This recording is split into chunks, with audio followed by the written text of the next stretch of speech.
I'm Grizzly Greg. Hit that thumbs up button. Drop a comment. Always smash that subscribe button. Thank you to my sponsor, Pandemic Performance. Check them out on Instagram, Facebook, and pandemicperformance.com for all your performance needs. Enjoy the video. Oh, just a garage afternoon here on Saturday after a 2-day snowstorm. Broken axle at Pickerel 2 weekends ago. Inner cup. Cup is good, shaft is good. Just the cage broke. That's my first Tusk Gladiator that I actually broke on this thing. I think I've had them in there for 2 years. So obviously I brought a stock one along. And I threw that in for the rest of the weekend. But ordered a new one and throwing that in right now. First project of the afternoon was trying to get my old Poolin chainsaw running. Ordered a carburetor and a spark plug. Be the second carb and second spark plug that I threw in the thing, and I can get the thing to idle fine and it just will not rev up. I went into the project not giving an F to begin with and wondering why I'm spending more time fixing this thing. So after 2.5 hours of a dick in the dog, I am emitting failure. And I ain't gonna lie to you, there could be something broke somewhere else in that thing, because at one point I got so pissed off at this thing over the summer, I took it just like this and I just chucked it. And let's just say I chucked it at a tree and it hit the tree really hard. So who knows what else might be broken there, but figured I'd give it one more shot and order that $20 rebuild kit that's on Amazon. And I just can't seem to get it to throttle up.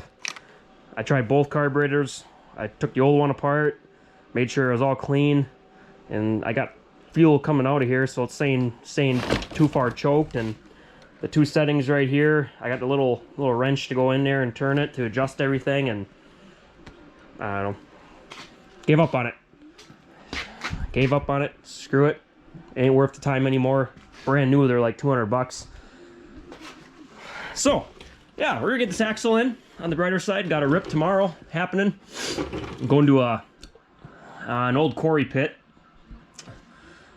that got shut down at an undisclosed location. But yeah, I can't stress enough the value of these Gladiators. They're double plunging. You plunge on the outside joint, plunge on the inside joint. Love it. For 130 bucks yet, best value out there on the market, in my opinion.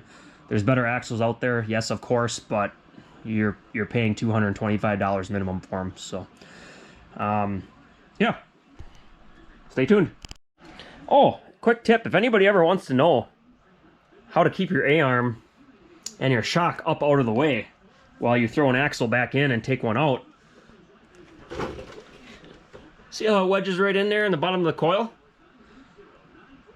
Pretty slick. Not sure if players plan that or if other makes and models do it also, but that's slick. Then you don't got to get all zip ties and bungee cords and stuff when you're working by yourself. If you got a buddy along, obviously you just have the buddy hold it out of the way, but when you're by yourself, slicker than shit in my opinion.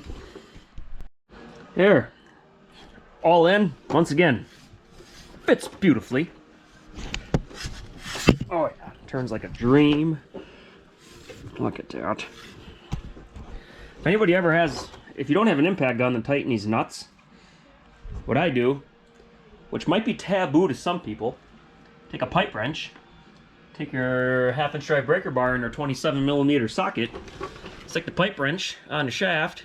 Yes, I know, I could have used a towel, could have used a paper towel to not gouge the shaft. It's not really the shaft, it's just the paint or the powder coat.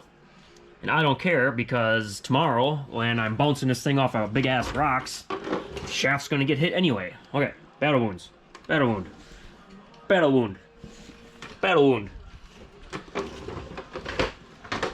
Huge battle wound. So, keep all the negative comments to yourself. But, yeah, that's how I do it. I probably should go invest in a 1/2 inch drive impact gun. Just threw mine away because it took a shit. I bought these Snap-ons over 10 years ago. My 3/8 is still giving her hell, but my 1/2-inch drive, something's wrong with it. So, threw that away. Sometimes stuff just gets old and abused, and if it sits out in the garage in 30-degree weather all winter, not the smartest thing to do. But yeah, we are done. I'm gonna throw the tire back on. Simple axle change. All right, axle's all in there. All the double plunging action, love it.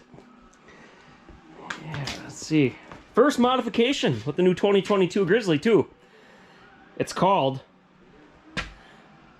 the A-arm CV shaft guard delete. F these things. They're useless. They break. They don't, they're plastic. They're hard plastic too. Like they're not like a rubbery plastic like my 2012s were. Now, before everybody gets their panties all up in their butt crack, hear me out. I've been running no A-arm CV guards on my 2012 for 5 years. 5 years. Never ripped a boot yet. Have I broken axles? Yes. That's not the same. That's not caused by anything but me being drunk and retarded sometimes.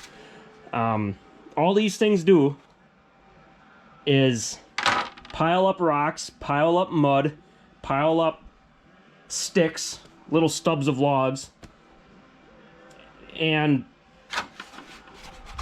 just, it's harder to clean. Then you gotta take them off every time to clean your machine properly. If you were a pavement princess or a trail princess, which some people that might watch this might be, then keep them on. There's no